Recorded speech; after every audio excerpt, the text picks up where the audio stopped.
しますよね。でこれがいわゆる密閉とかバフセルの音で、その点バックロードはラッパーです。こういうヤッホーという感じのあれであーっていうと音が伸びやかで、それであーってもほとんど振動しないと。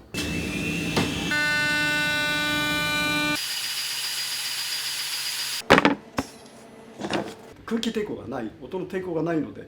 スムーズなクリアな伸びやかな音が出てくるんですよね。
いわゆる一般的なスピーカーっていうのが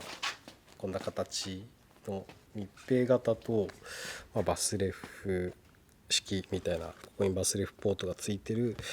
タイプが多いですけど、その中で、バックロードホーンって呼ばれる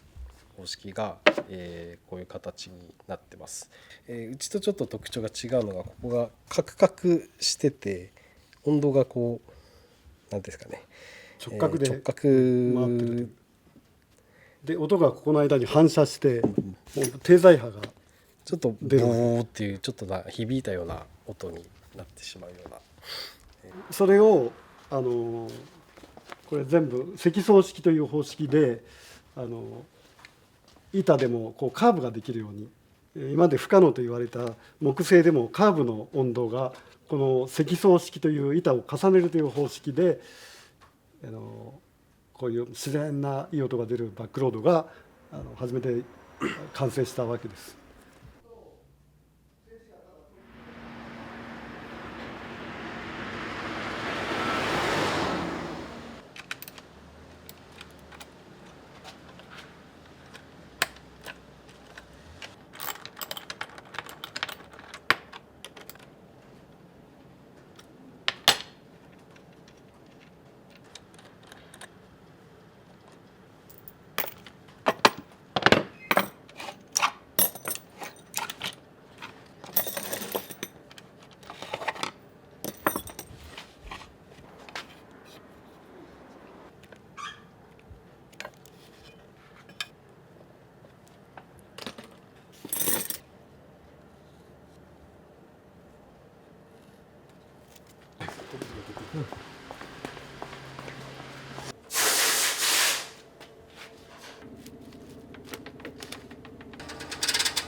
立てます。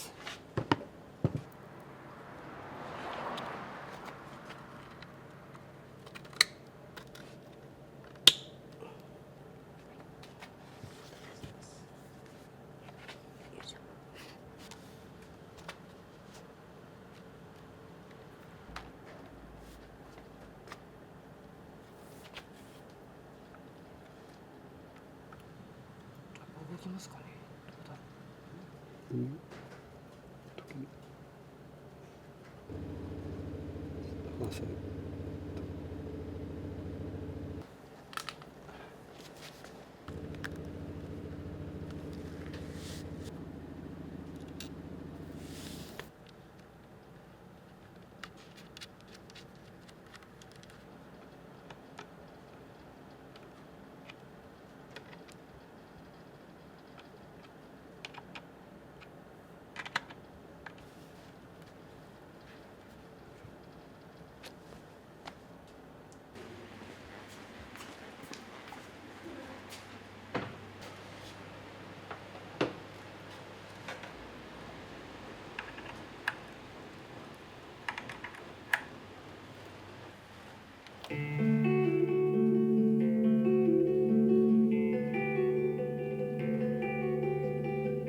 隣の長岡市に、日本発明協会の支部で新潟支部ということで発明学校というのがあってある日その校長先生が、あまり自分ではアイデア出さないんですけども自分のアイデアを初めて持ってきたんですね。それがコンクリートのこんな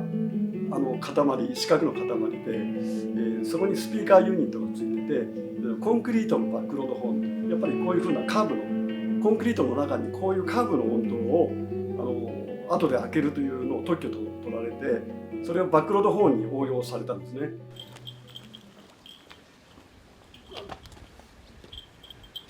きれいこんなとこでしかできないけど暗いかも。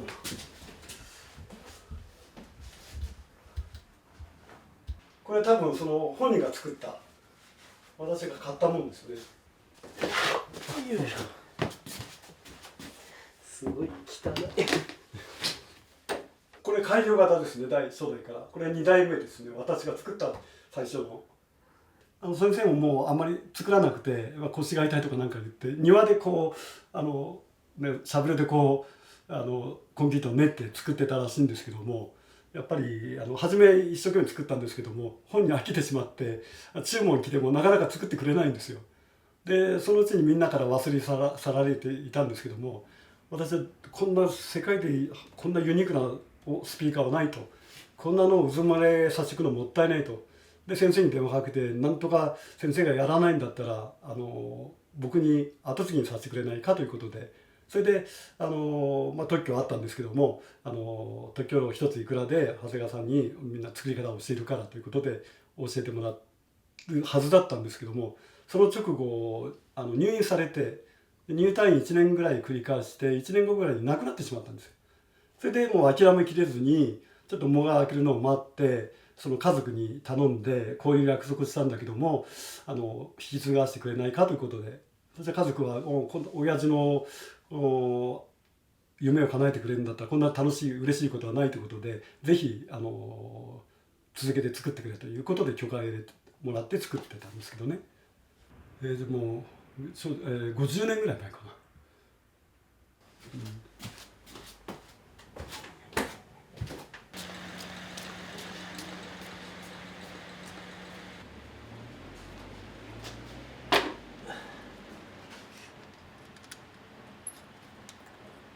音が出るかと。出る。こっちからですか今これ片っぽ消した。